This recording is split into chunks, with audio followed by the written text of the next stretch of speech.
Hello friends, आज आपके लिए है 2016 का पेपर है assistant professor UP assistant professor GS.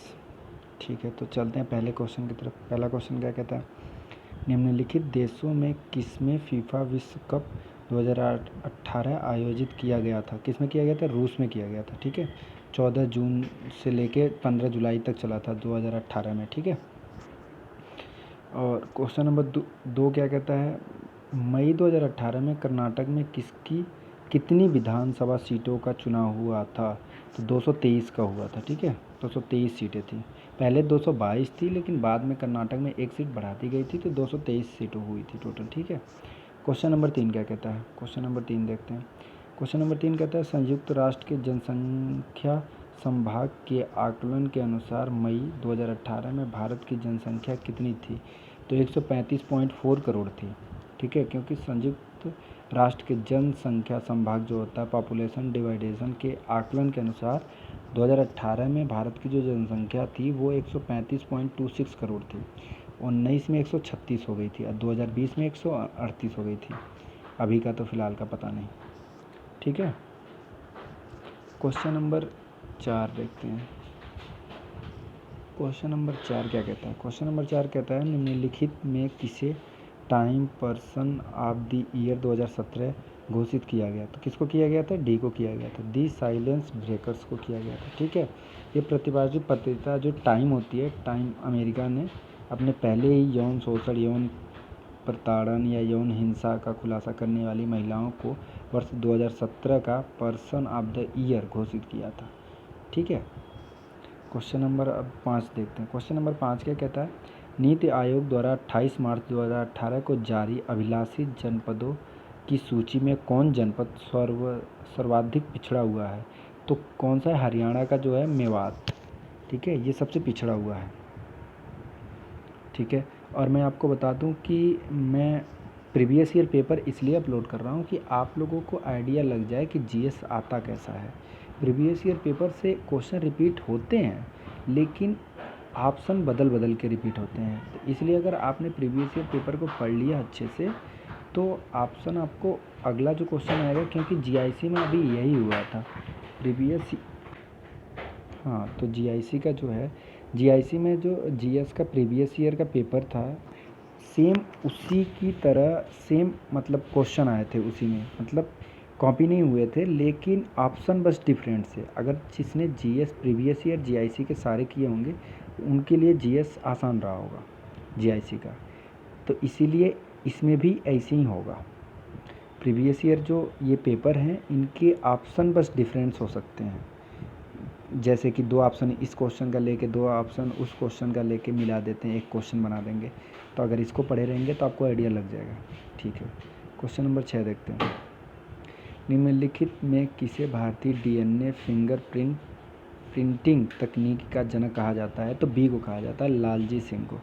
ठीक है, क्वेश्चन नंबर 7 देखते हैं। क्वेश्चन नंबर 7 क्या कहता है, निम्नलिखित में कौन शिक्षण का स्तर नहीं है? तो बी नहीं है, विवेदीकरण स्तर। ठीक है, क्वेश्चन नंबर 8 क्या कहता है, निम्नलिखित में किसे मानव विकास सूचांक की संकल्पना को प्रारंभ करने का श्रेय प्राप्त है? तो डी को, महबूब उल हक को। ठीक है, क्वेश्चन नंबर 9 क्या कहता है, क्वेश्चन नंबर 9 कहता है, भारतीय शिक्षा आयोग 1974 से 1966 को सामान्यताएँ जाना जाता है? बी के, कठोरी आयोग से। ठीक है, कठोरी आयोग जो होता है वो एजुकेशन सिस्टम से मतलब रिलेटेड है। ठीक है, मतलब कटोरी आयोग मतलब होता है कि जो इसकी अध्यक्षता कर रहे थे उनका नाम था डॉक्टर दौलत सिंह कटोरी। ठीक है, क्वेश्चन नंबर 10 देखते हैं। क्वेश्चन नंबर 10 क्या कहता है, निम्नलिखित विद्वानों में किसने वैज्ञानिक शोध में चिंतन फलक पैराडाइम शब्द का प्रयोग किया था? तो कून ने किया था। मुझे तो कून के हिसाब से नाम याद है, टीएस कून। ठीक है, उनकी एक पुस्तक है the structure of scientific revolution, उसमें उन्होंने ये लिखा है। ठीक है, क्वेश्चन नंबर 11 देखते हैं क्या कहते हैं, शोध के दौरान ऐसी परिकल्पना का चयन बेहतर है जो डैश डैश डैश, आपको बताना अंतिम हो, निश्चित हो, जांची हुई हो, सर्वमान्य हो। तो ए अंतिम हो। जब शोधकर्ता किसी समय का चयन कर लेता है तो वह उसका एक अस्थायी समाधान एक जांच योग्य प्रस्ताव के रूप में करता है। ठीक है, क्वेश्चन नंबर 12 देखते हैं। क्वेश्चन नंबर 12 है विश्वविद्यालय अनुदान आयोग की स्थापना किस वर्ष में की गई? तो बी में की गई, 1956 में की गई थी। ठीक है, 28 दिसंबर 1956। क्वेश्चन नंबर 13 देखते हैं, किस देश ने हाल ही में मानव रोबोट सोफिया को नागरिकता प्रदान की है? तो सऊदी अरब ने। ठीक है, 27 अक्टूबर 2017 को किया गया। 14 क्वेश्चन नंबर 14 देखते हैं, पश्चिम घाट पारिस्थितिकी विशेषज्ञ पैनल का अगुवा कौन है, मतलब अध्यक्ष कौन है? तो सी माडो गाडगिल। ठीक है, अब देखते हैं क्वेश्चन नंबर 15 क्या कहता है। क्वेश्चन नंबर 15 कहता है, ब्रिटानी शासकों द्वारा किस रियासत को विलय सिद्धांत के तहत लिया गया था? ए और सी दोनों ऑप्शन है इसमें, झांसी भी और उदयपुर भी। ठीक है, तो आपको एग्जैक्ट आंसर मतलब वहाँ पे इस तरीके से नहीं होगा, यहाँ पे तो मिसप्रिंट हुई है इसलिए ऐसा है। ठीक है, क्योंकि झांसी के राजा गंगाधर राव की मृत्यु के पश्चात उत्तराधिकारी के अभाव में झांसी रियासत पर अंग्रेजों की नज़र पड़ी। डलहौजी ने विज्ञापन सिद्धांत के तहत 1854 में झांसी को ब्रिटिश साम्राज्य में मिला लिया। इसी प्रकार 1852 में उदयपुर भी विलय सिद्धांत के तहत विलय किया गया था। ठीक है, क्वेश्चन नंबर 16 देखते हैं, सूर्य से 7वां ग्रह कौन सा है? तो यूरेनस है, तो पता ही है सभी को। ठीक, और सबकी दूरी भी लिखी गई है, आप सॉल्यूशन में पढ़ सकते हैं। ठीक है, क्वेश्चन नंबर 17 क्या कहते हैं, संपत्ति का अधिकार है? बी और डी। बी क्या कहते हैं, संवैधानिक अधिकार और कानूनी अधिकार। ठीक है, क्वेश्चन नंबर 18 देखते हैं। क्वेश्चन नंबर 18 क्या कहता है, who appointment the chief election commission of India, मतलब भारत के मुख्य निर्वाचन आयुक्त की नियुक्ति कौन करता है? तो राष्ट्रपति करता है। ठीक है, क्वेश्चन नंबर 19 क्या कहता है, 2011 की जनगणना के अनुसार उत्तर प्रदेश के निम्नलिखित जनपदों में किसमें महिला साक्षरता दर सर्वाधिक है? तो सी में, कानपुर में, क्योंकि कानपुर जो होता है 75.1% है महिला की साक्षरता दर।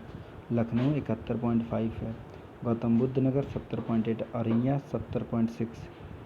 ठीक है, क्वेश्चन नंबर कहाँ है, एक सेकेंड।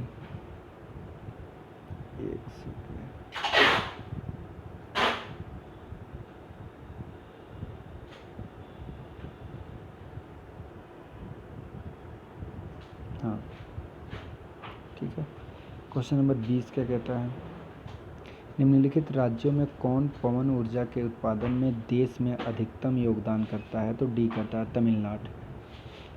ठीक है, क्वेश्चन नंबर 21 क्या कहता है, निम्नलिखित राज्यों में किसमें वनों के अंतर्गत सर्वाधिक क्षेत्रफल पाया जाता है? राजस्थान, उड़ीसा, मध्य प्रदेश, झारखंड। तो किसमें पाया जाता है? मध्य प्रदेश में। क्वेश्चन नंबर 22 क्या कहता है, सिंधु की निम्नलिखित सहायक नदियों में कौन पाकिस्तान से होकर नहीं बहती है? रावी, ब्यास, सतलज, चेनाब। तो बी नहीं बहती है, ब्यास। रावी भी बहती है, सतलज भी, चेनाब भी। ठीक है, अब क्वेश्चन नंबर 23 देखते हैं, निम्नलिखित राज्यों में कौन भारत में लौह अयस्क का बृहत्तम उत्पादक है? उड़ीसा, झारखंड, बिहार, छत्तीसगढ़। तो उड़ीसा। ठीक है, क्वेश्चन नंबर 24 देखते हैं। 24 क्या कहता है, निम्नलिखित नगरों में कौन गंगा के दाहिने तट पर स्थित है? पटना, हरिद्वार, वाराणसी, कानपुर। तो वाराणसी। ठीक है, क्वेश्चन नंबर 25 क्या कहता है, 25 कहता है, वेदों की ओर वापस लौटो नारा किसने दिया था? तो डी, स्वामी दयानंद सरस्वती ने दिया था। ठीक है, 1875 में इन्होंने दिया था। क्वेश्चन नंबर 26 क्या कहता है, गदर पार्टी के संस्थापक का नाम बताइए? लाला हरदयाल, सुभाष चंद्र बोस, माधव कामा, मदन लाल धिंगरा। तो ए, लाला हरदयाल। ठीक है, 1913 ईस्वी में ये गदर पार्टी की स्थापना कहाँ की गई थी? अमेरिका में की गई थी। ठीक है, क्वेश्चन नंबर 27 क्या कहता है, निम्नलिखित विद्रोहों में कौन सिदोहो और कौनों से संबंधित था? बताइए, कोल विद्रोह, संथाल विद्रोह, खासी विद्रोह, भील विद्रोह। तो बी था, संथाल विद्रोह।